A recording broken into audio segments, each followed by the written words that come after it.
Hello, fellow enjoyers of the AFL. We've got a full squad back today. Back, baby. Spender's back in the building. That was weird what I did with my voice, man. Yeah, no, it was a bit. It was a bit. But now, look, it's good to be back.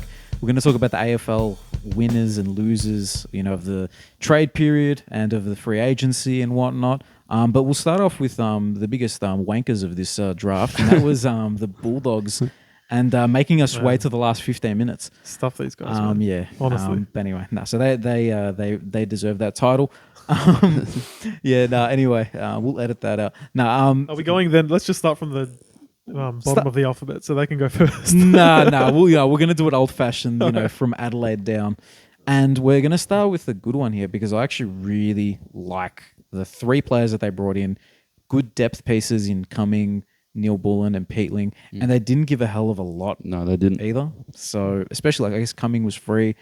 Peatling was, they gave a second, and then they received the third and fourth future back. But this is a player that was in demand by multiple clubs, right? Yeah, and had a really good second half of the season. Broke out a little bit. Bit of a point of difference in the midfield, which is what the Crows need. And they didn't have to pay much for him. Yeah, no. I think a lot of it's got to do with the fact that they could have easily walked into the preseason or the rookie draft, and that would have been just fine for him. But look, regardless, they've managed to get three solid role players into the club that'll push out some of the random fringe players that we didn't really rate that highly for him. And then all of a sudden, they really should be contending for a top 8 position. Yeah, well, I felt like they underperformed this year. But you put 3 best 22 players straight in, as you said. You get more improvement from Rankin, full season in the midfield again. Someone like Jake Soligo improves further.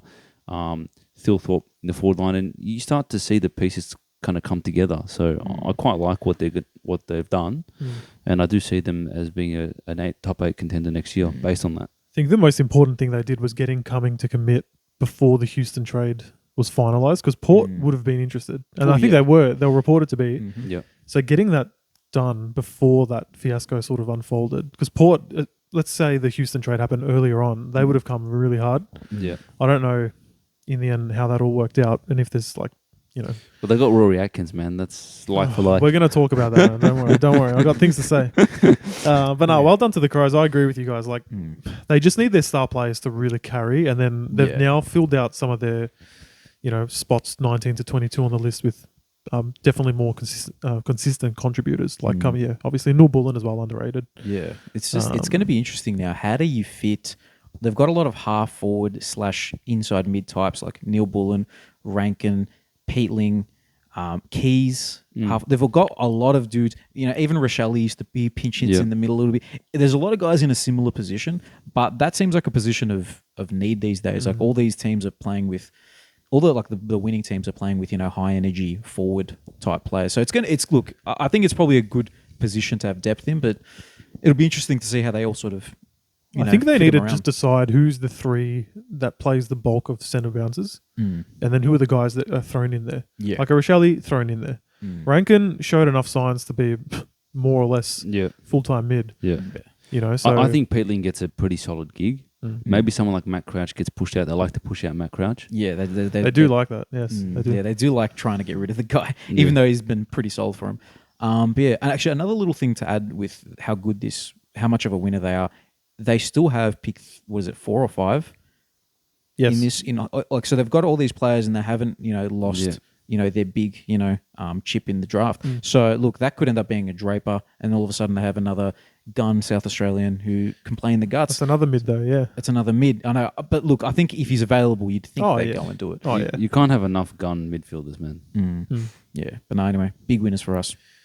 Should we move on to the next team? Yeah. Bruzy. Look, Hannah, this is what you expect from a premiership team. Yeah. Nothing. So look, it seems like nothing, but really it's just consolidating the Ashcroft and Marshall, bids. They lose Sharp, which, I think it's not a huge loss for them, but could be a shrewd pickup for Melbourne. Yep. Look, can we really call them winners? I think it's just they're winners because they get Ashcroft no matter what. Yeah, so. They achieve their goal. So yes, in general sense, they're winners. If you look at just on paper what they've given up, they've given up the best pick in all their exchanges, so pick 20. So technically, you could argue no, but based on what they needed to do, definitely they're the winners. They're gonna get Ashcroft, Marshall, and with any leftover picks, if there are any, they'll take a punt on someone else, so they'll be fine. Yeah, and so they lose a future second, but they do an exchange on future thirds. Ends up being with Essendon, between them and Essendon. So that's actually a little upgrade for next season, I would say. And I guess the thing to mention, which doesn't come up here, is that Danaher did retire in the end. So I didn't have and that. I think they're bringing in Sam Day as an the delisted free agent, whatever, so DFA. So obviously that's a downgrade. I'm a little bit surprised they didn't go hard at like trying to lure someone maybe with a year left on their contract. I don't know who was available, but you would imagine they would have maybe tried. But at the end of the day, they do have Logan Morris, who showed more than I think even they expected. Yeah, it's amazing. So they probably just need Hipwood to step up a bit more, have a bit more contribution from some of those supplemental Lincoln guys. McCarthy plays tall as well. Yeah, and they could just lean into that speed that they've got forward of centre. So they'll be fine. Yeah, the old-fashioned like Richmond, everyone's a small forward type vibe. It's not the worst idea, but I'm sure they'll have to experiment a bit with that forward line going forward. Yep. Yeah. Look, I think we'll go into Georgie's boys, Carlton. And what's your thoughts? Winners or losers, man? I don't know. I don't know. Okay. Look, I'll with Carlton. It's an interesting one because Carlton underperformed this year. Right? You could say their season was a failure, the way they ended. Yeah. And so when your team underperforms, what you want as a supporter is you want change and you want it big. So you want them to make some big moves. And they did that with like delisting Jack Martin, Marchbank and Cunningham, who were talented players that never played. So they just got rid of the dead weight, which is a bit of like a changing of the guard a little bit. And then they put up someone like Matt Owies and Kennedy and Lewis Young up for trade. And one of those went. Two of those went. Owies as well, right? Yep. And so it's kind of like, oh shit, okay, they're making moves, which I like. I wanted change. I wanted them going and making these type of moves makes me as a supporter go, oh, they understand the situation they're in. So I like that. Did I expect them to find their way to pick 3? No. That's crazy. So you guys know that I've kind of been against the Houston deal, and I didn't like Carlton being linked with Houston this whole time. Nothing against the player, he's a great player, but I just felt like the investment into him, which is a first round pick at the minimum in a great draft and a high salary cap for another halfback, I felt like we have that position somewhat covered. I wanted us to address some of the other issues, which are what? Half forward, small forward players and speed in the midfield. So and I also like the idea of Carlton, which has a big core, like building themselves up with younger players, because you can see successful teams like Brisbane winning the flag with still having younger players contribute. Yeah, Ashcroft, Smith. So yeah, Logan Morris you talked about, Kyle Lohmann, these type of players, right? Even the Hawks had the Wizard and Kalshadia. Not that you can expect that from first year players, but look at the performance they had. So you can have both. So when Carlton did that pick swap and got pick 14 as well, I was very excited, hoping that Houston wasn't traded and we could take those 2 picks and address a bit of need in the draft, in a good draft. Maybe small forwards were maybe they're linked at that like point. a Joe Berry or something else, and you're supplementing, you're growing while you've got a core of good players. Then they've gone bang and got pick 3. So for them to do that, that must mean that they have identified a specific player or 2 that they go, either one of those we must have. Well, hopefully 3, because if it's only 2 players they really like, you better hope they make it to 3. Yeah. I know it sounds... Yeah, true. Well, look, you'd think it's... So Jagger Smith, Ashcroft are going to be up there, so you guys can't get Ashcroft. So Jagger Smith, maybe Lawler, maybe O'Sullivan. maybe O'Sullivan. There's just... Draper. Yeah, so who knows? What it is interesting, though, that they've gone, all right, we just need another gun young player. So they didn't necessarily address the small forward issue. They even got rid of Owies. They've just gone, no, we want to throw another Sam Walsh into this team. And that's just an interesting move. So they must have gone, all right, there's some really high talented crop. We just want one of those guys and we want them to just be part of the team. And we know that these days those type of players contribute straight away and within 2-3 years are guns. One thing very unlikely to happen, but let's not forget, teams can trade draft picks up until and including draft night. Yeah. I think there's going to be a period now of a few weeks where they can, then they'll stop again, and then it'll start again on draft night. So you may not even stay at 3 if a team comes hard at you because people are going to want those early picks, man. Yeah. What if like Melbourne decide, hey, 6 and 9 or whatever. Yeah, well, they have, I think they have either 6 or 9 or 5 and 9, 5 whatever they and have. 9, yeah. St Kilda, who knows? Maybe there's more to play. But look, I think you're right. It's hard to say, are they winners or losers? Dino mentioned it before we started recording. Nick Haynes as a pickup is very we were linked to him for a while. Yeah. I think we need another key position player. I don't have necessarily, I'm not going, Nick Haynes is our saviour because he's old and, one injury is enough to probably end him. But I think he shores up that back line a little bit, maybe gives McGovern more freedom, maybe gives someone like Kemp more freedom. I don't know. Yeah, interesting. Kemp was almost on the way up, but then it ended up happening that, St Kilda didn't give up enough. I think they rejected the offer, but they definitely offered something. Yeah. And then Kennedy's an interesting one because one of my favourite players, and we talk a bit about him being fringe, but he's not really a fringe player. He's played every game this year. He won the Coaches Award or best clubman, one of those type of awards for the best and fairest. Very valued player, and I actually think quite a good player. Yeah, so it's an odd one for pick 38, which I guess the fact that you guys kind of showed him the door. Yeah. It's not too bad to get 38 in a way, but when you say that he's up for the trade table, then you're accepting offers, right? But I would have preferred them just kept him because I think he's worth more than that pick. And the only problem with this type of player is they obviously don't value him as much as like a George Hewitt in the contest. But Kennedy can go to another team that needs a contested player and play pretty damn good football. It's kind of funny that he's left to Western Bulldogs though, which is probably the one team that doesn't need him in there. Bad. Like if he went to like a St Kilda or these type of teams that even a North, something like that, where you can throw him in there and he's a mature bull player, he's going to contribute, man. But is he even going to play? Yeah, well, he'll play, but it's just what will the role be? Is it going to be the exact same thing as you guys? I think he's like throw him forward if we need to, throw him backline if we need to, second ruck if we need to. I mean, they played James Harms. Like, he's better than James Harms. Oh yeah. So James Harms is going to have some nightmares tonight. But yeah. Look, I'm not sure I'm super happy with that. But it's the problem of having good players that don't quite fit roles. So if Kennedy's the 4th or 5th best midfielder and he's being forced because he's a good name to play half forward, well, there's better half forwards. And so he gets thrown. So interesting. And the only other thing I'll say is small forwards wasn't addressed. Got rid of Always. There was a lot of uproar about Always. Give me a spell, man. He ain't going to be winning us a premiership, so I'm happy for him to go. Fair enough. But it seems like Carlton is putting a lot of their faith in Zach Williams, of all people, as a small, and Motlop. So, and even Fantasia is still around. Is he going? I don't know, man. That bit of it's a bit concerning, to be honest. No, 100%. That hasn't been addressed. Yeah. And I don't know if they can do anything about it now. Trade period is done. Yeah. So pretty much like what I'm gathering is I think it's a win. The part of getting pick 3, the fact that you managed, a top 5 pick this year pretty much out of nothing is a W. But the lack of addressing the small forwards, bit of a concern. And basically as well, like in my opinion, if you nail pick 3, and we know it's a good draft, obviously we could all be wrong, but let's assume it's as good of a draft as we all think it is, and you get the right guy for your team, you'll be laughing at this trade. Yeah. If you draft a Paddy Wow, you're going to look back on this trade like, what did we do? We were on the cusp maybe of top 4 and we blew it.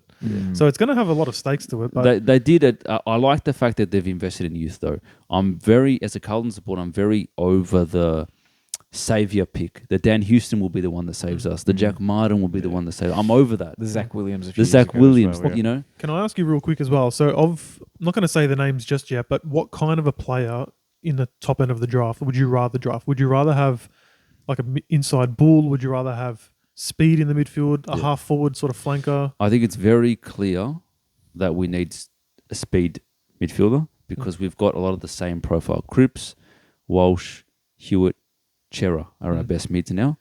So someone needs to come in with a point of difference. And we know Walsh is the only one with a little bit of speed there. Walsh has got a bit of burst. Cripps is just a bull. Chera's got a bit more class. Hewitt's all contested. Yeah. Right. We know that you bring in a point of difference in the midfield like an Ed Richards or a Hayden Young like this year, and they make a big difference in the way that you play.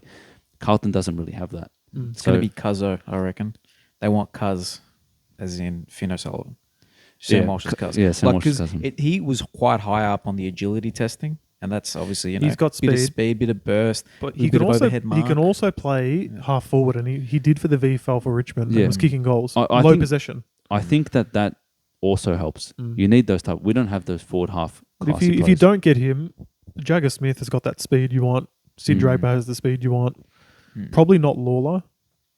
Yeah, but I don't know. he's another one who can play forward as well, but Yeah, different type. Bit more of I a can bigger see body. Finn sort of popping, but Yeah, I think Jagger would be pretty fun as well in your midfield Yeah, because well- he's sort of like the opposite of Cripper, but it would be fun in that way. Like he's small and zippy. You got Cripper's the monster in there. Yeah, but he gets the ball, Jagger, doesn't Walsh, he? ball magnet. So he's like he's first pick super coach. yeah, Oh, maybe. Yeah, pretty much. If he goes to Richmond, especially. Well, Alright. nice We'll one. move on to Collingwood. I reckon the next big team, Alright. and I want to say with them. So I've talked to a few people at my work in regards to about Collingwood and their thoughts on getting Houston. First guy I talked to said, "Yeah, man, happy. We snagged another one. We snagged again best player in the draft in the trade period. Arguably." But then I talked to another couple Collingwood supporters, and they're like, "Oh man, I kind of would have liked the picks. Oh man, we sold our soul to get him." I'm like, "Are you guys all right?" Look, I understand that the draft's coming up, and we all love the draft, and we love to get the shiny new toy. But you guys aren't meant for that. You guys are meant for Houston and Perryman and guys who are ready to contribute to winning football. You guys have been blessed. You guys are huge winners here. Yeah, I agree. And the only thing that you guys gave up in the way, to get this, was Richards, Noble, who are fringe, and a future first. That's nothing. It's nothing. It's nothing. You've gone in on him a little bit there. I'm gonna, surprisingly or not, I'm even angrier than you are, right? Yeah, I'll go. No, I'm Listen to this, okay? I'm willing to listen. So I'm gonna exclude Perryman because that's a W. Free agent. You didn't pay anything for him. Good player, right? Let's talk about the Houston thing in all reality of what actually happened here, right? Port Adelaide got their pants pulled down. I'll get to them later, right? Gold Coast, as always, are compromising every draft because they've got their academy agendas. Good on them. That's fine. You play the game. That's all good. But Collingwood somehow, without a first round pick this year, has ended up with Dan Houston. And all that they gave up was their future pick 1, which, by the way, they've got another father-son next year, and they don't even want that pick. That's facts. Yeah, McGuan. Yeah, McGuan, you're right. he's going to be a first rounder. He's going to probably be picked in the top 10. They do not want that pick. So they got rid of it, and they're laughing. They basically have stolen Dan Houston. Yeah, it's mental. Right? Richards, and this is completely not personal. I actually think he's a decent player. But right now in the AFL, he's pretty much a non-valuable trade asset. Yeah, he's a third round pick. Right? That's what he is. Noble, valuable, but not what the value they got for him anywhere close to it, Yeah, right? He's like pick 30, I'd say. At Joke most, that at was the most. discussion of pick 13. Joke, right? Yeah. And then 36 they've given up as well. Who cares? Yeah, who cares, man? So they have basically a future first that they do not give a shit about and Noble for Houston. Basically. Because they got pick 58 back anyways. And a player that perfectly fits their game style. And I'm not angry at Collingwood. Well done. Like, beautiful navigation of the trade period. Oh, yeah. Like, fantastic. I'm just pissed at the other two teams that allowed this to happen, especially when Port's saying Houston hasn't requested a team. We're going to take the best deal. You mean to tell me that shit's the best deal? I'm sorry, man. No, and this isn't even, I'm not even talking from a position of I'm pissed North didn't get him. But if it's true, and it is, that North was in the mix here with our future first, that shit's a top 5 pick, even if we improve. Yeah. Are you kidding me? Like, what are we talking about here? Everyone's just lying and playing the game. Like, basically, and we'll get to Port. I don't think they got anything good out of this. Yeah. Other than a pick 13. Gold Coast, they've satisfied their agenda. We'll get to that. Collingwood, massively. So they've all just done this shitty handshake, in my opinion, and the only one winning is Collingwood, which, again, fair play to them. Yeah. But how do we wonder why these guys stay relevant? Dacos, swindling people in trades. Like, stop letting them get away with it, man. Yeah. Don't accept this trade. What? It was reported the night before that the deal's off. And I was like, good. That's a shit deal. Yeah. And then it the ended next up day, being- it just happened. It ended up being the same deal, I'm like, pretty nah, much. this is bullshit, man. But well done to Collingwood. Don't disguise this as I'm angry at you guys. Like, hats off to you guys. Absolutely incredible deal. And now they've got Houston and Perryman added to what is a top 4 team when they're all fit. And we all know their they flanks are perfectly lined up now. The Hey. halfback flank. And let's not forget, these guys were the premiers with a fit team. Yeah. And, by all accounts, they'll all be back again next year. They've still got Pennells and Sidebottom going again. Not looking like they're slowing down anytime soon. I don't know, man. I think the Pies will be top 4 easily next year with fitness. Easily. I agree. They're dangerous, man. Yeah. Yeah. And like on the football part of it, right? Perryman, right? He was a midfielder for GWS and a very solid tagger at one point. So all of a sudden, it might mean a bit of flexibility there. Does he play as a halfback? Does he play as a midfielder? Does Jack Crisp and his pace get to go back again? Yeah. Does Dakes get a little bit of time Does down back Houston again? play on ball a bit? Yeah, there's so much can. like, versatility with these halfback / midfielders. Well, Perriman probably would have, part of the deal would have been like he gets more midfield He minutes, will, right? yeah. Yeah, you think so? So you have Perryman doing a job, probably someone else doing a job, and then Dacos being Dacos. And Degoe, we forget about him. He's a solid player to go as well. when he's you know? fit, So the Pies will be good next year when they're fit. I'm just more annoyed that these other two teams allowed this deal to happen. Like that is not the best deal either of you could have got. No. You should have dealt separately and got better deals for yourselves. I'm gonna guess But- that Dan Houston was never interested in North, and That's fine. that's fine, right? That is fine. But like, I think they just tried to use North as a fuel to get a better deal out of Collingwood and Carlton. Shout out to Port to actually helping out their guy and letting him go, but it was horrible. It was horrible. Yeah, if Anyway. I was a supporter, I wouldn't be shouting them out for that. Yeah, no way. Yeah, I know. Well, they're good to their to their employee, but for the business, is no good. Anyway, should we move on to Essendon a little bit? Which We can, yeah. All right, and we'll go down to Fremantle. And look, we do have to talk. Essendon lose their pick 9. That's pretty big. That came out of nowhere, right? Well, yeah. Why do you reckon they've done it? Can you explain to me Well, why? basically, they were worried about Isaac Kako getting a bid before then. Yeah. Actually, we got a comment. I can't remember your name. Sorry, on my latest draft ranking video, someone asked about will the Bombers Kako bid come before or after their pick, and I said, look, it's pretty line ball. If I had to guess, they should be fine, but clearly not, because then a few days later, the Bombers have started panicking. So I think it's very clever. Fear sort of mongering, and Essendon got a little bit swindled here. But at the same time, if they're looking at the draft and saying, "Look, we just really want Kako," and then whatever else we get late, fine. But and also, the future first from Melbourne you just don't know with Melbourne. Yeah. That could be a top 5, man. You really don't know if they fall away. Yeah, you don't know. So the Bombers could have risked it, but at the same time, I don't mind the deal for them. I think the bigger issue with Essendon is what they didn't do. Like the deal itself was a decent deal for them. Yeah, but what I agree with that. That's kind of my point with Carlton. Like they underperformed and they've made some moves, right, to try to get better. What's Essendon done? What natural progression? Well, here's the thing. I'm genuinely trying to remove bias from this, but I'm actually worried about them next year, and I'll tell you why. Right, Brad Scott. That's it. Yeah, that's it. No. This is a team. It reminds me actually a lot of that North of that era though, where there was a bit of overachievement during the season and then ultimately falling flat. Yeah, and then you kind of think you're maybe better than you are, you're worse than you are. You don't even know what you are, basically. North had that strategy for a while, like let's go try get the big fish, never got it. And you can kind of blame that for why we never hit, even higher heights, and then we decided to rebuild. Whereas the Bombers now, they haven't done anything. Like they haven't gone for the big fish like they usually do.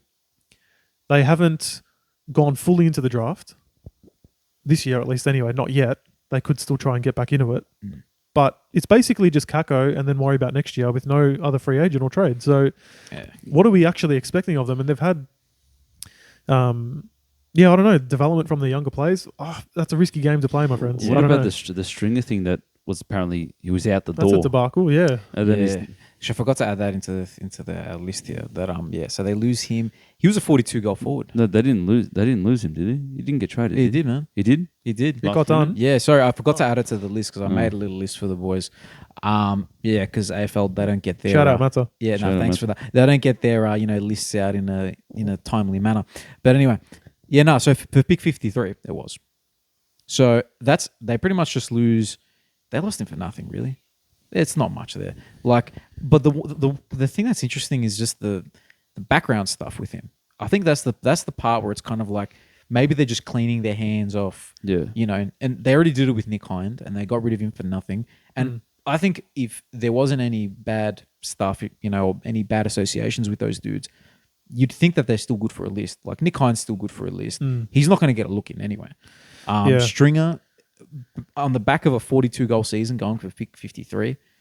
Yeah. And we were all sort of saying towards the end of last year, why are they playing so many tall forwards? So maybe from a list balance point of view, it'll be okay. But it is still 42 goals. Like, who's going to kick them? That's the thing, man. I don't know. Like you can't like sneeze at that 42 goals. Like Heppel leaves as well. What's that? Heppel retires. Yeah, true. Hines gone. I don't. Yeah. They haven't gotten better. Put it that way. Nah. No, I think they're going to be very heavily reliant on progression and like getting that a bit of consistency with their group. They need to be injury free, otherwise they're nowhere near top 8. Because if they're injury free, right, all of a sudden you got a half decent defense in Mackay, Ridley. I think Zach Reed's got a bit of potential there. Nick Martin runs through there. Redmond runs through there. Like, it's not that bad. And the midfield we know, Merritt, Parrish if he's fit again, Caldwell. Last year was kind of their.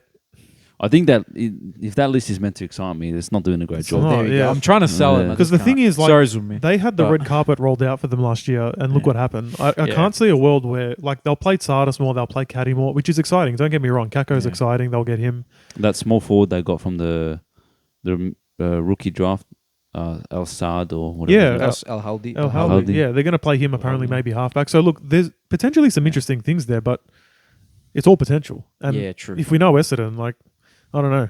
Yeah, I wouldn't be banking on that. Fair enough. All right. So, move on to Freo. They're really only involved with one trade here, and that was the Bolton move. I like it. Ooh, yeah. Ooh, yeah. Like, now, they've already got such an exciting midfield. Arguably the best one in the league, just about. Like, Brayshaw, Sarong, Hayden Young, and then they've got two-gun ruckman who can, help those guys out. Yep. All of a sudden, Shai Bolton pinch hits. It's the X factor they needed. Yeah, for yeah. Essendon. Ooh, yeah. And the funny thing is, right, fair play to them. They lost Schultz kind of surprisingly last year, but they've turned that future pick and other stuff into Shai Bolton, who's even better than him, right? Yeah, So, without a doubt. that's a good way to use your picks. It is a lot. I mean, they gave 10, 11, and 18 for Bolton and 14. The 14 was the crucial bit there that means that it's fair value. And Richmond goes to the draft, which is what they want. So that's it. That's good. So I think the only thing that kind of happens here is the best Western Australian player in the draft is Bo Allen. There's a pick before that from West Coast, so I think that becomes a non-factor. They're probably not interested in him anyway because he's another big body mid when they've got enough of him. So I think that's interesting that they're showing that they're not interested in that. I can get Cal Ryan instead. Cal Ryan, exactly. My boy. Because they need another ruckman. But no, look, it's interesting, man. I think it's a W. It's a big W for them. How much better do you think he makes them? I mean, they fell off last year for a variety of reasons. I think he makes them better, a lot better. Just off, like, what's the ceiling now? Top 4. Yeah, I think top 4. Top 4, man. Like, and it's not just because of Shai Bolton, because I think we can't get too excited about just one guy, right? But he's X factor. He's a dude who can have his 3 or 4 goal games, and he can also have his 30 plus disposal games as well.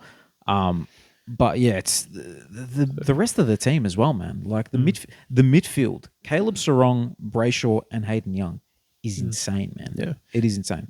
But I like what Tracy did this year. You put Shai Bolton at the feet of him. That's quite good. I mean, Walters is, if he hasn't retired on now, he's finished. So I don't want to. So and Schultz is gone as well. So they've kind of put a new one in.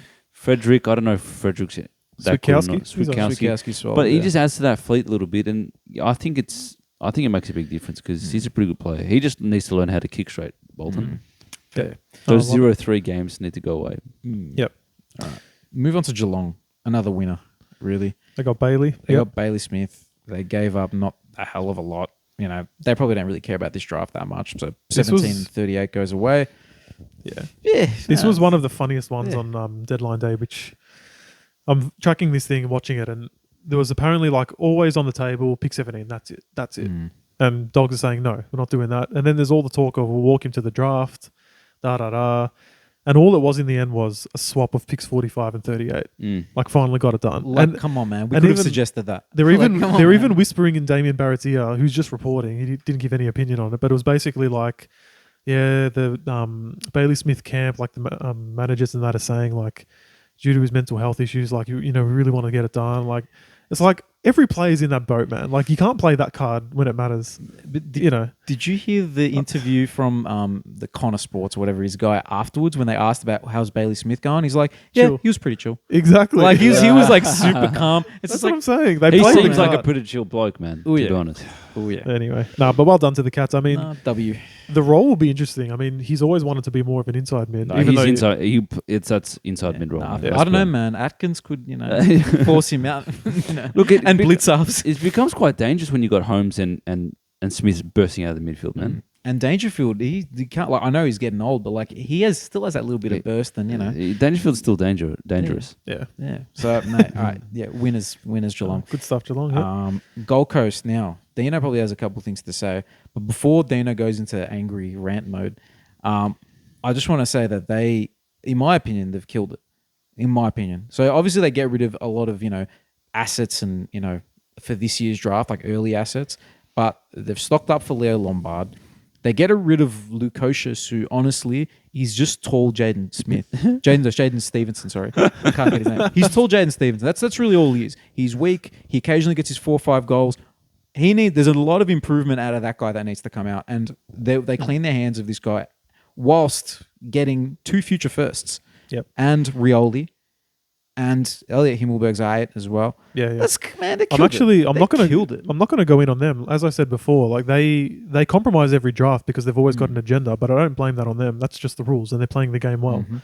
The future firsts are the crucial bit here because they've got Zeke Euland, who's supposedly going to go number 1, Brody Euland's brother. He's the top 3 pick. Yeah. So that's why they wanted the future first. So they're going to compromise next year too. Again, good on them.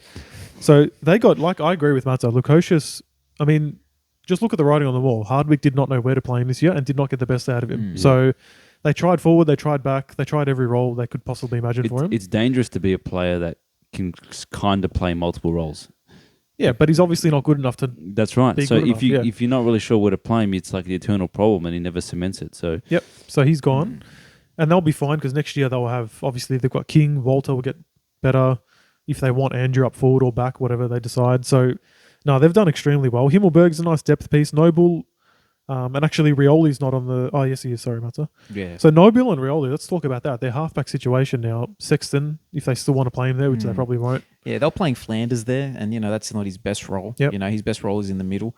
All of a sudden, like they've just got so much depth in the guts again, right? Like because Flanders has to go back in, you'd think. And their list manager said actually on the deadline show, basically like enough is enough with the draft picks. Like they'll pick up their academy kids, but last year they picked 4 first rounders because of the academy. So they wanted experience and they want to finally push on. They don't want to be one of the youngest lists anymore. yeah, So I think that makes sense. It's time for that.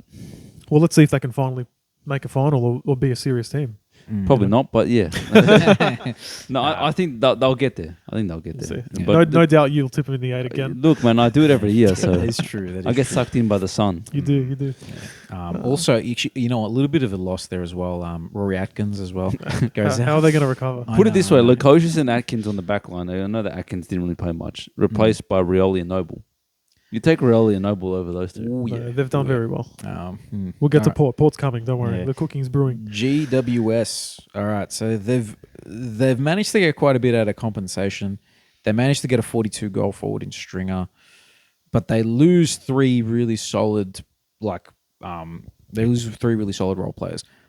I'm gonna go L, but that's a little bit got to do with the fact that they've brought in Stringer, who's a little bit like cool, great player, but like they've just had their wacky Wednesday stuff. Ooh. All of a sudden, you're getting Jeez. another. We're not going to talk about that today. Yeah, Jeez. I'd like to, but like they're getting another wild card and throwing cat amongst the pigeons.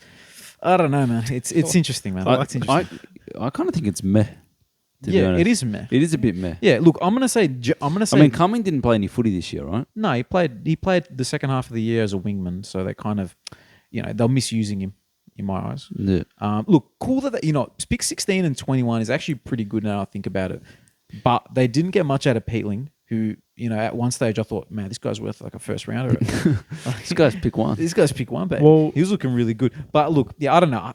The only good things they've brought in is compo, so they're lucky that system even exists, to be honest. Yeah, true. I think the bigger issue here is like all 3 of their free agents wanted to leave. That's a bit. true. Actually, they had I think Stone as well, but They're three. Yeah, we They're like three Stone. important They had- players. Yeah, But they had I think more it's players. opportunity, man. I think Yeah. it's opportunity. Like Peatling wants full-time minutes. Cumming wants a halfback role. So that could be a reason why, Oh, look, it makes sense, but also, losing players of experience and replacing them with draft picks when you're a top 4 hopeful, I don't know. Obviously, they won't be happy, I don't think. Nah. They'll be very thankful of the combo, and they're going to be pretty upset, to be honest. I reckon. Look, and I was going to say, so they had 3 guys who wanted to leave, right? But they also had more. They had Wade Dirksen who wanted to leave, who he's a player who's never played a game. But look, another guy wants to leave. O'Halloran, he's a solid role player for them. He comes in and always does a job. He wanted to leave as well. Yeah. So like, there's a lot of people just like really wanting out of there. I cannot wait to hear what happens with this Wacky Wednesday stuff. You guys know how much I love the footy rumors, and I'm sure your mate's mate. I'm sure your mate's mate hasn't texted you already. Yeah, it's like don't tell anyone I told you this, but don't use my name for this, but I love those. Hey, they're listening to us right now, but let me text it to you. Yeah. All right, Hawks win.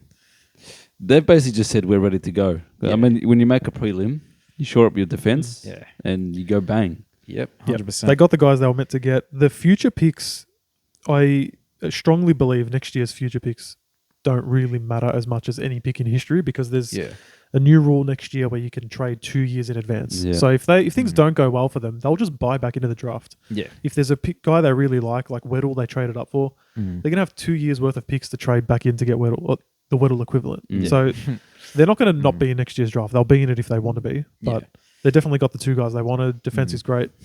Yeah, nah. It's it. Look, do they overpay for Josh Battle? Probably. They've given him a 6-year deal. But look, we saw that's what you got to do. Yeah, that's what you got to do. And he's a very solid player. He's a dude who flies in, with a bit of reckless abandon.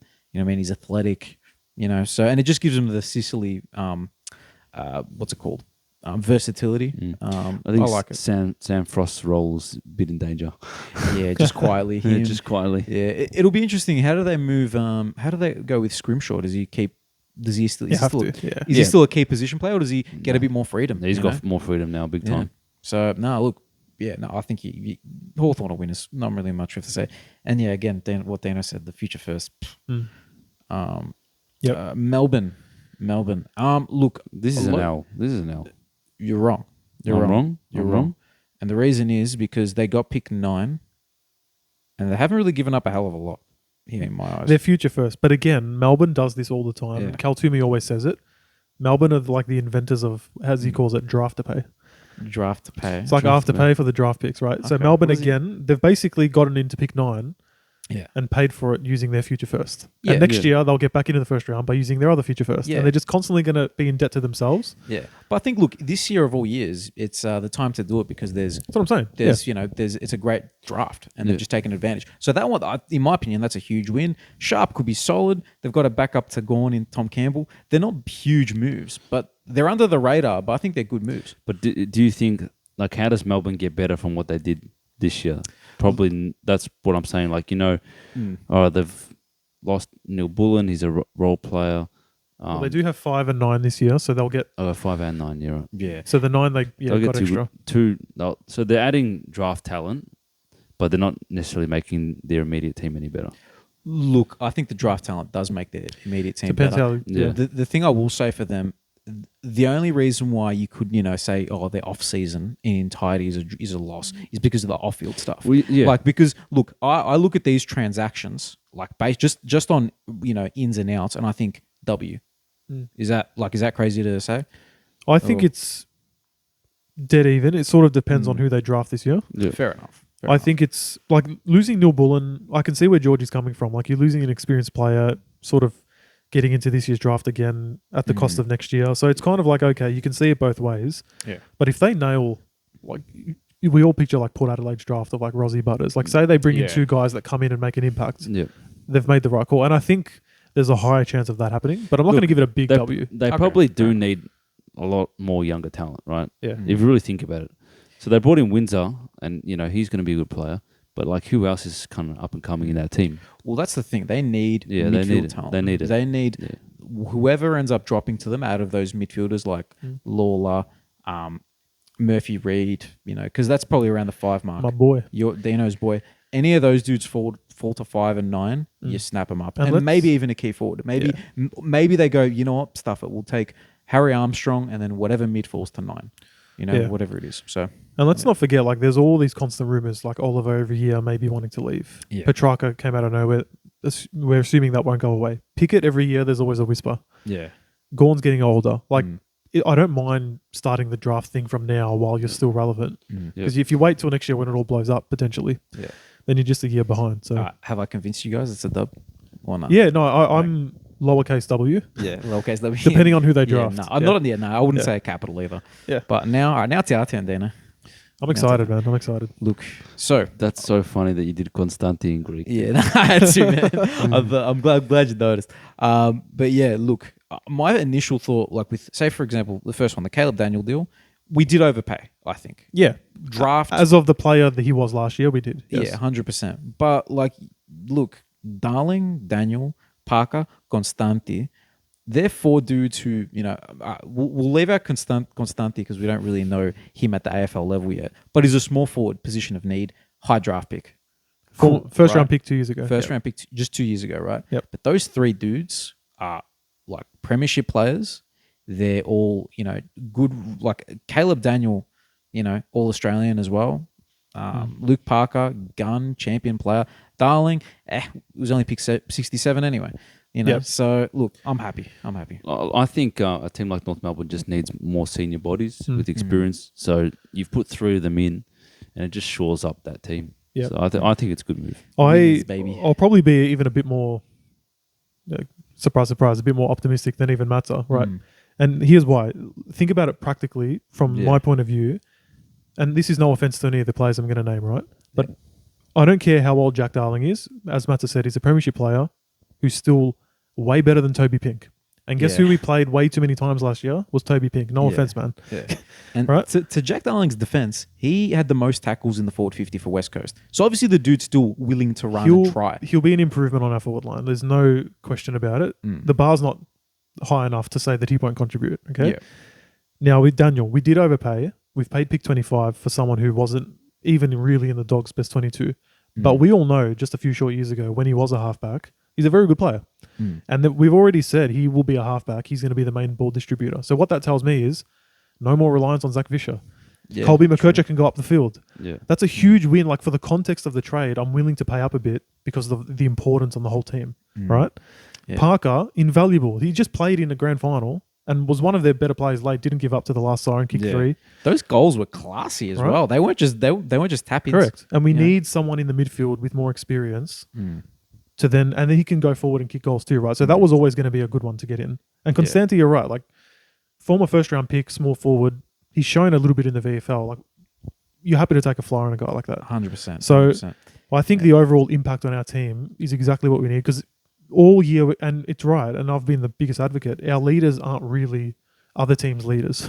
You put Simpkin and McDonald in another team, they're just vibes and like maybe good trainers off the field. Like, we're talking about on-field leadership, man. These guys are it. Yeah. 100%. So I think Luke Parker specifically, I think that's like, and in the end, it's pick 44 for him, which I think is fair. But what a player to get, man. What a player to get. Each line, defense, midfield, forward, now has a premiership player in it that didn't have it before. So guess who's happy? Yep. Definitely me. So I don't care what we paid. And when you look at it, 25, 44, 67 is fair enough for what we got in, I think, overall. And we still keep pick 2. We'll be fine.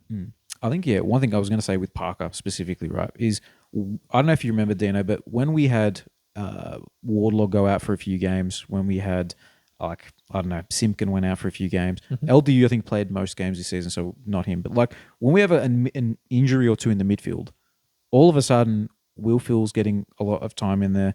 Tom Power's getting a lot of time in there. Yep. You know what I mean? These are dudes who I'm happy to not really get extended midfield minutes. Correct. Luke Parker, I'm more than happy for him to have an 80% CBA's midfield game for us. Yep. That's so fine. And especially the fact that, look, Wardlaw is just he's an animal. He's like, I think like he's like Clary vibes, you know what I mean? Like peak Clary vibes if he can get his body right and be good. But he's a danger to himself. Yeah. The way he goes about it. So if all of a sudden you've got Luke Parker who can show him how to, hey, don't always, put your head in danger. Don't, just, Correct. I don't know, just that little bit of, guidance, and also just actually being the big body there to 100%. take the hits. It's fantastic, man. And the two things as well that no one's mentioned yet, at least that I've seen in the media, is everyone's always saying, "Oh, what's Clarko done? What's Clarko done?" What he's happened to do right now is convince 3 premiership players to join a club that's been down the bottom all these years, right? And you look at it, everyone talks about how well Hawthorn did last year. On paper, no one was raving about that at the time. D'Ambrosio, Ginnivan, Chol. It was like, yeah, good work, but like whatever. This is better than that. I'm not saying we're going to have the same outcome, but this is a better return on a struggling bottom 4 team than what even Hawthorn did last year. So I think the Clarko effect, considering where we've been, is a very good return on that. And then next year, hoping we get even better, we might be some serious players next year. You never know. What Hawthorn's done again. So that's kind of the blueprint. How quickly it'll turn, I don't know. But I'm much more optimistic now that we'll get out of the bottom 4. Not too much higher, but I don't think we'll be anywhere near as bad as we've been lately. Yeah. And now I guess we have the draft to look forward to. We have pick 2. Are we going to split that? 100% split. Yeah, 100%. I'll be shocked if we keep pick 2. Yeah. If we don't split it, do we use our next year's pick to try to trade into into the top 10, so we get 2 and whatever. Like 100%. I'd be very happy for that. Yeah. Nah. Look, exciting times for North. And then I'll give you the floor for. No, you guys just suck, man. Like, honestly, like, I'm sorry, right? Like, no, this trade makes no sense for them, right? You've got a contracted player in Houston who every other team in the league, even the Dogs, who we'll get to later, and we said that they're the wankers of the draft period. Well, Matza did anyway. Don't put words in our mouth. Even this guy started off hot, man. Even these guys are saying, Caleb Daniel, no, he's contracted. Even though he's a sub most of the time. No, you're paying up. And you know what? I respect it. I hate him, but I respect it. Port has Dan Houston, an All-Australian back-to-back, once out, not even saying I want Collingwood, so that you could have just said, no, Pies, your offer's shit. We're going to just wait it out. But no, you wait and wait and wait, and all that you get in return is, as Matta said, a tall Jaden Stevenson, until otherwise proven. That's what he is. Richards, who I said earlier, no offense, but you're a nobody right now in the AFL. Atkins, you are not a draft asset. Yeah. He's not even going to play. And then pick 13, which is a good pick, but it's not 29, 36. 29, 36, 50, whatever. That's not important enough.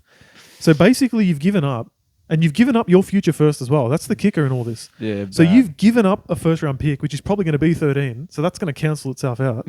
You've basically just given Houston to Collingwood, in my opinion, unless Lukosius becomes what Lukosius in his draft year was meant to be. Well, unless he becomes better than Houston. And he won't. Yeah, no, I don't think he will either. I don't think even Port Adelaide thinks Lukosius is the Lukosius they were hoping to lure a couple of years ago, when it was Rankin Lukosius and they're both going to go back to Adelaide. Well, both are now. Yeah, wow. But at that time, this would have made like excellent sense. Right now, the play Lukosius this is stupid. I can't believe Houston gave them the window, if it's true, and this is the one they accepted. Ludicrous. The Melbourne offer 2 months ago was better than this. Carlton's offer, better than this. North's offer, better than this. I think it very much shows that it's all about what Houston wanted and not about what Port wanted. And that's fine. If that's really what happened, fine. That's my vibe. I don't think that is fine. Shit deal, though. I shit agree. deal. No, I'm with you. Players have too much power. And the thing, contract the player. Yeah, and the thing that adds extra insult to the wound was the fact that Houston got suspended, didn't play, Exactly, yeah. Like ruined their chances. Like we saw the impact that not having him and Farrell had on their chances, right? Yeah. He's their main driver of ball. They didn't even play in their final series when they had a chance in a prelim, and then once out, and then they get nothing for him. And then they failed to get in the GWS player like Cumming, Peatling, like whoever else they were in for. Perriman, sorry. Yeah, Perriman, that's it. So they were in for the guys to replace him, failed, ended up with Atkins instead off halfback. Like, what are we talking about? They should have absolutely said no to Collingwood. We're not giving Houston staying, dealt with Gold Coast separately for Lukosius and been done with it. Yeah. This is ridiculous. It is ridiculous. 100%. Anyway. Yeah. Look. Dumb, man. I think we can. But you know what? Good. Stuff him. Yeah. No. Exactly. No. Well, I'm right. No, seriously. This is. Look, they went after a contracted first-year player in Horn Francis for us. So this is kind of like I think this is karma for them, to be honest with you. But Kane Corns he went for a walk. He was steaming. Yeah, no, you know what? He was spot on, man. Yeah, he was. It's a shit trade. If you're a Port fan, which he is, man, I'm angrier than him as just a neutral. Like, this is like almost borderline, like taking the piss out of the draft period, in my opinion. No, that's such a shit move. Anyway. So, Do we anything else, Dean? No, I'm Or Georgie? pissed. I'm pissed. I'm fuming. Man. Look, I'm just happy Carlton didn't get him. But yeah, I don't want Collingwood to get him. I wanted him to go to you guys, if that means anything. Look, it would have been fun. He would have been excellent for us, man. He'd have been so huge. Would have been good, and I'm certain we had the better deal. And if it's true, like completely fine if Houston didn't want to come to North. I get it. Yeah. That was a bit too big of a fish to pick up where we are. That's all. Like what I was But saying. the Maybe man wanted to get to Victoria. That's and what he's I'm contracted. So why does he have a right to say anything? Well, look, he opened the window, but apparently, like it seemed to have closed as soon as Collingwood said their name. But by the way, apparently there's like a Nick Dacos Houston link But of like playing together. They're so much different in age.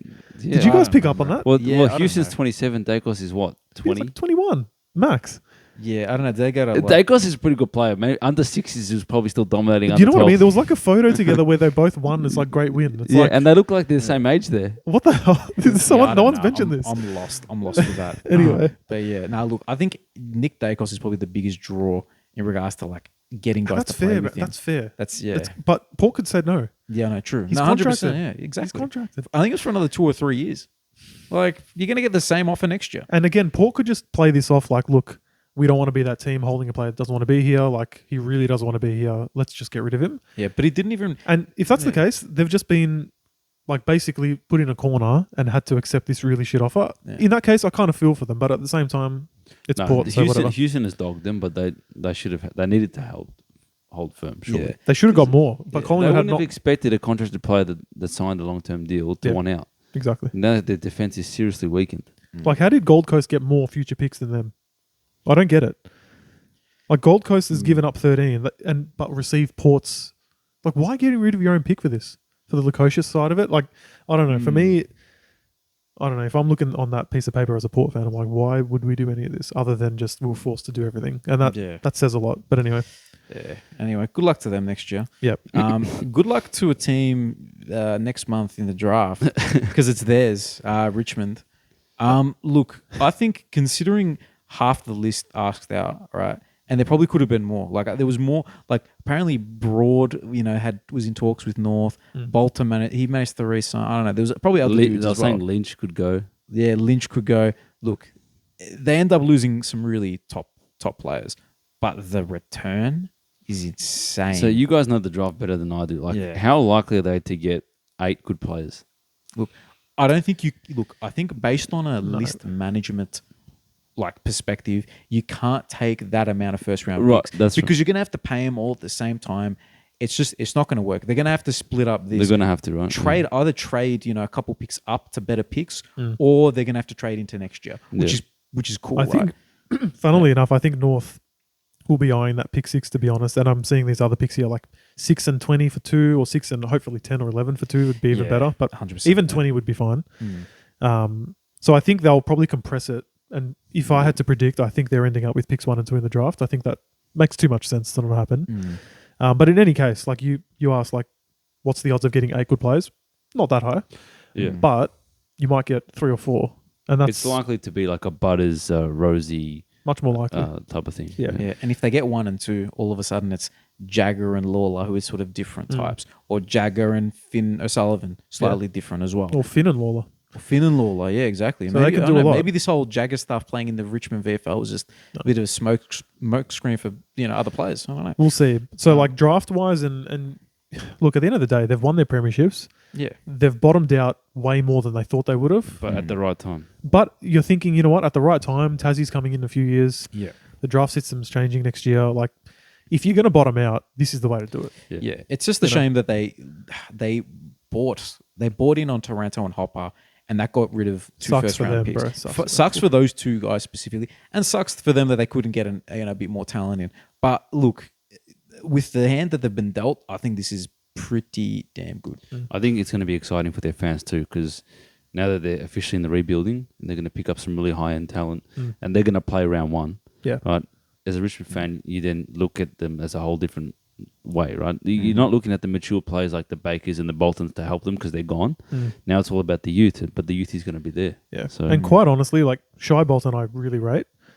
Rioli semi-rate. I'm not really a massive Baker guy. I think Baker's pretty good. He's good, but he's not. Yeah, I like the Bake Show, to be honest with He's you. fun. I don't think Jack Graham's Graham's fine, yeah. Nah, he's fringe, man. What I'm trying to he's say fine. is, like, I think you can pretty easily replace a Baker. and Rioli, halfbacks aren't the hardest position to Baker's recruit. a pretty versatile player. No, he's not. He's a nice player, but I'm not like I'm looking at the Hall and I'm saying you do that. Yeah, 100%. Especially where they're at this, Yeah, That's why. Yeah. it's not like they're all of like Bolton's quality. Like you're not losing Taranto, Bolton. It's a bit different going down to a Baker. It's the next level down, in my opinion. But no, really fun for the draft. Like we said before, the picks can be traded, so there's going to be movement for sure. But a lot of yellow stripes, I think. Oh, it's going to be good. I'm come excited top for him. Yeah. Pick him up on Supercoach next year for sure. Oh yeah. We'll move on to St Kilda. In my opinion, a big part of this being a W is the fact that they got another top 10 pick out of Josh Battle. Yeah. But they're winners, and they get McRae, who should play a bit more mid this year, so again, another Supercoach pick. And I'd be happy. I'd be very happy if I was a supporter, to be honest with you. Again, it's the compo. Like if you wipe the compo rule out of this, it's like, oof, you've lost Battle and given pick 27 for McRae and 32. Like that's okay. But the Battle compo is excellent. Yeah. Like it's really good. Who replaces Battle in the back line, I guess? Sorry, I was going to say, that's the issue. That's the only bad part is the key defensive positions. Like you've got Wilkie, you have the guy who used to play for Port Adelaide, who they tried to get out of the club. Dougal Howard. Dougal Howard. They don't like him, but they did resign him in the end. Yeah, but they ended up resigning him because they had to. They didn't manage to get Brody Kemp as an option. Look, regardless, based on the ins and outs, it's a win, but there probably should have been a bit more looking into the key defender position. I don't know. What can they... Is there still anyone in the delisted free agency market? Probably. Yeah. Probably you could pick up someone, But... Curtis Taylor's been linked with him a lot from North. Yeah. But he's not that not the position you're talking about. Position, but he's solid. But look, if McRae... At the end of the day, if McRae contributes... Not to his peak, obviously, but anything close to it, it's a really good outcome for them. But in all reality, McRae and Steele, that like 5 years ago in Supercoach, man, mate, Steele and McRae, they were like 1A, 1B in Supercoach, man. Does McRae take the Crouch role then? 100%, because they didn't play Crouch, even though he was injured a lot though. Yeah. I think No, he's retiring. He's retired. Oh, he's retiring. He's finished. Yeah, no, 100% he takes that role, and he's much better than Brett Crouch. He's like, I think, obviously he's probably slowed down a little bit, but when he does play, he's class, man. He's still a good user of the footy. Probably not the best, in and under type dude because he's just not physically that, but he's a smart footballer. So I really like that. Along with, Jack Steele, who's a bit more in and under, Phillip, who's a bit all action. He showed a lot in the end of the season. So look, I'm happy. I'd be happy from them. They are losing Membry as well, or not offering him a contract. So it's a little bit, I don't know. I'm hesitant to give them a W. Okay. But it's not a big L by any means. So I think they've just sort of done something, lost someone, brought someone in. I'm giving everyone W's, mate. I'm an optimistic. I love this time Loves of year, the trades, man. mate. I love it. We'll see what you say about West Coast soon. Yeah. I'm interested in that. Well, what about Sydney before them? So Sydney, it was the Parker deal. So they've lost Parker and Constanti. North gave him pick 44 in the end. Not much really to it, man. Well, Constanti was going to leave anyway. So that was just a throw in. Yeah, exactly. Look, they get 44 for Luke Parker.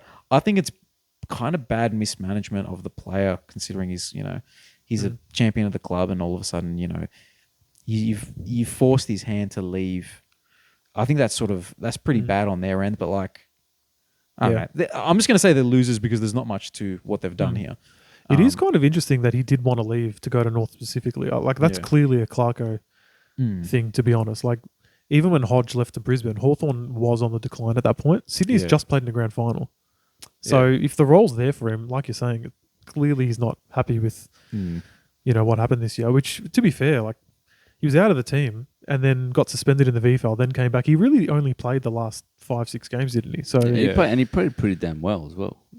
Considering the role, like he made an impact up forward. When you look at his body, you're thinking, will he, won't he? Like he's a good player. He just gets it done. So, they're probably a bit of an L. Like they didn't bring in anyone in. They lost Parker. So based on ins and outs, it's an L. Yeah. Based on ins and outs. But look, it's not like next year we can imagine they're going to get worse because of this. No, so, but in terms of their transactions, there's nothing that they've gained other than pick 44, which TBD on that. Obviously a late pick.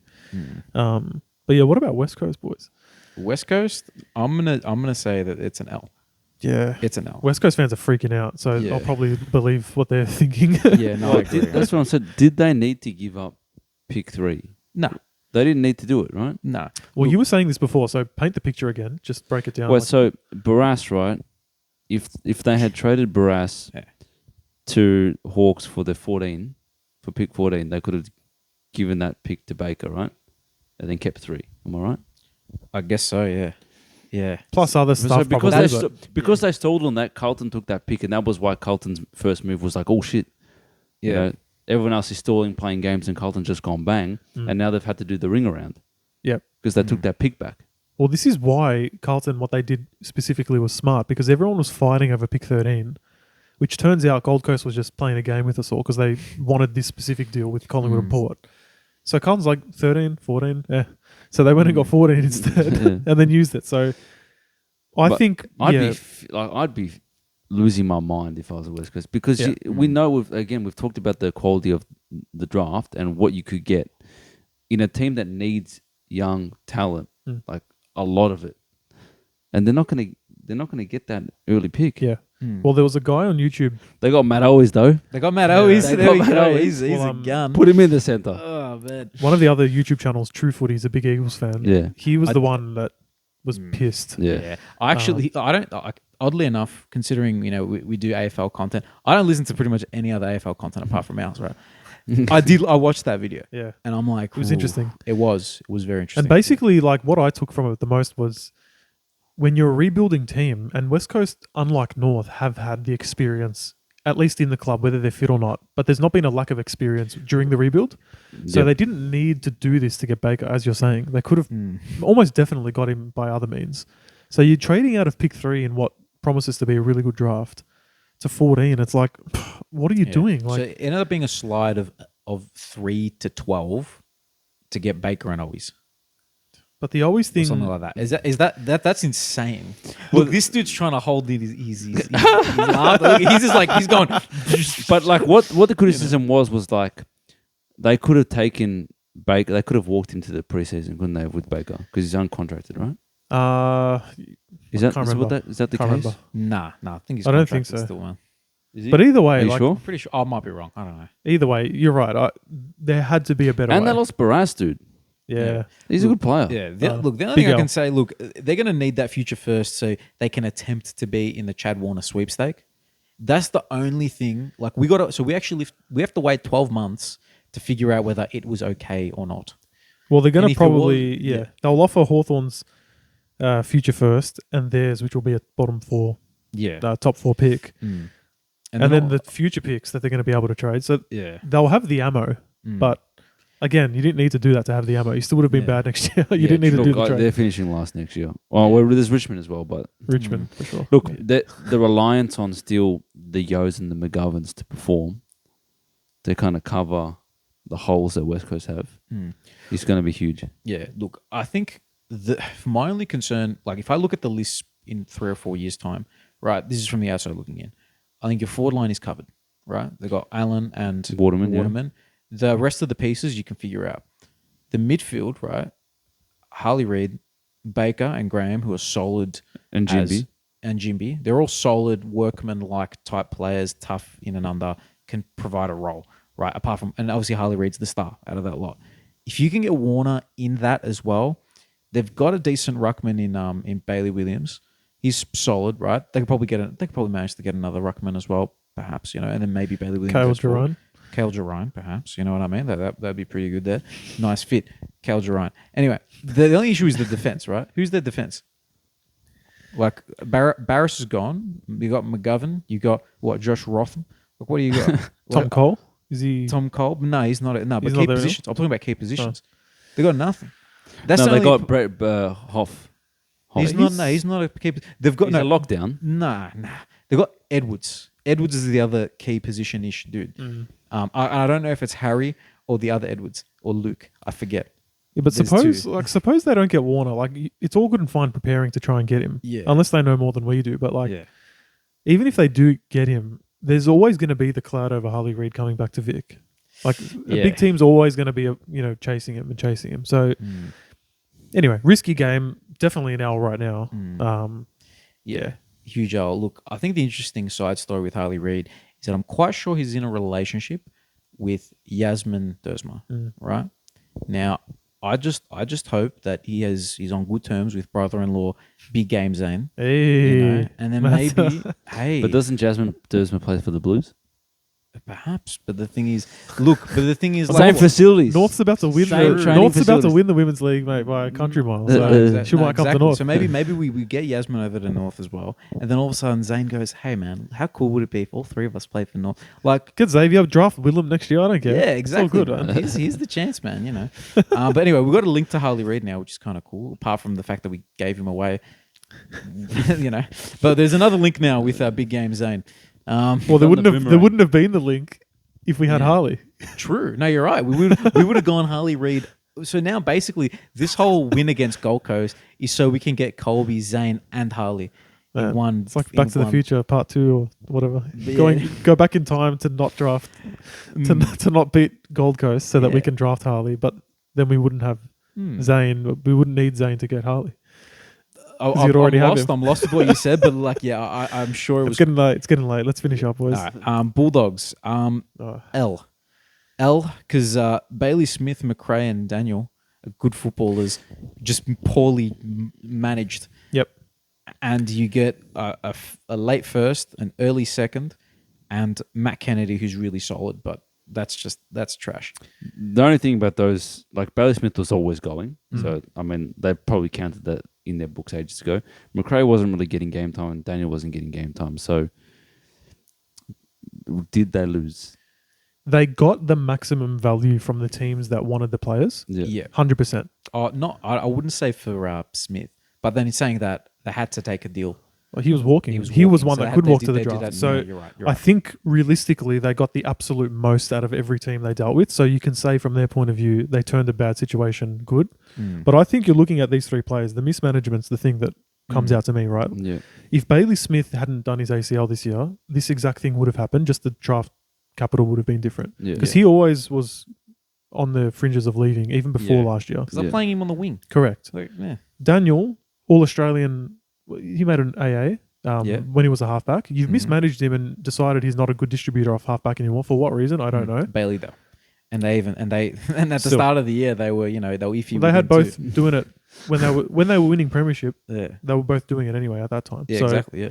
You didn't need to go away from that. And McRae, look, I don't know if it's hard to know with him. Has he actually lost the pace or whatever made him be able to tick, or is he still that kind of player? I don't know. But TBC, I guess. TBC. Yeah, we'll see. But there's three players here that, like, you're looking at, no other team has lost three players of this caliber. Nah. Right? And GWS, probably the closest, but they were forced to just due to opportunity. These are established players. These are due to AA quality. Correct. Players, not just high end role players. Correct. And you know what? Like, it's a credit to them that they got the picks they did, like I said. But ultimately, when players like this are leaving, that says more about the club than the picks you got in. Like, well done, pat on the back. But I can't see. That's not a good result for any team. I got a slightly different view, I reckon, on McRae and Daniel, because I think they're towards the end of their career. Is that maybe I'll link it a little bit to Carlton in the fact that with even Kennedy, right? These might be valuable players to some other team, but they just don't quite fit in their mold, so they have to go anyway. So by taking some picks for him and moving on, maybe it's just cutting a little bit of what they consider dead wood and refreshing. I hear you, but why not then do something like this proactively? If you're thinking at the end of last year, I don't know about Daniel off halfback anymore, ship him off then. Get maximum value. Like, you've devalued your players, and again, well done. You still got decent return for them. But 25 for Daniel ends up being pretty strong, considering how much they did devalue him by playing him as the sub half the time. Correct. But I can almost guarantee next year, when he's halfback for North getting 35 touches every game, everyone's going to be like, man, North did pretty well there. Yeah, exactly. Because he's a good player, and right? He is going to get that, because if Fisher can get it, he can get it. Correct, 100%, right? Yeah. So can't wait to picking. Yeah. F1. For F1, mate. F1. And again, like you're saying, 100%. But no, you're saying, like, correctly, their roles are different now. They're getting older. But, like, they were there as the leaders. Daniel's a vice captain. McRae's been an excellent player for years. Like, they've been the reason of your success. And now the three of them are going, for what? Like, who's replacing? I don't know, man. Then they've already been replaced, dude. Yeah, but how did that work out? I don't know. Smacked up by the Hawks. They've been in limbo for years. Hawks first time on the big stage in years, smacked them up. Mm. And what's changing now with these picks coming in? Yeah, true. Nothing's changing. You just got to hope Darcy and he will continue to be a freak. Mm. And they've still got obviously excellent players, so they could well improve next year based on what they've got. But I don't know. No other team that I've seen in recent memory has lost like 3 elite players like this, barring Richmond. But they're truly rebuilding. Yeah. Not a finals team. Mm. I don't know. I give them an L personally. Yeah. All right.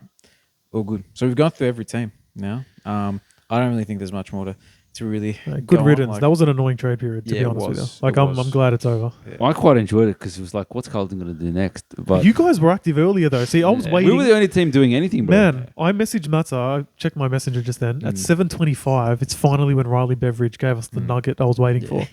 I had to wait 1.5 weeks for like the last 5 minutes, and I was watching it all like an idiot. Man, you got to shout out to Riley Beveridge and Carlton. They're like the superheroes or the rock stars of trade period. Man. Everything goes through them, huh? Every day, Gettable was the only show you needed to watch. Them and Tom Morris as well on the Twitter was good. Yeah, Because I had his notifications on Twitter, and I got a lot of news off of Tom Morris. To be honest with you. Yeah, Shout out to him, man. Shout out to him as well. And then there's some of those reporters that just nothing they say is right. Yeah. Yeah. Trade whisperer. You know. Who else? Actually, you guys don't know Twitter, so you guys don't even know that reference. There's the Carlton guy. I forgot his name now. There's just a twat.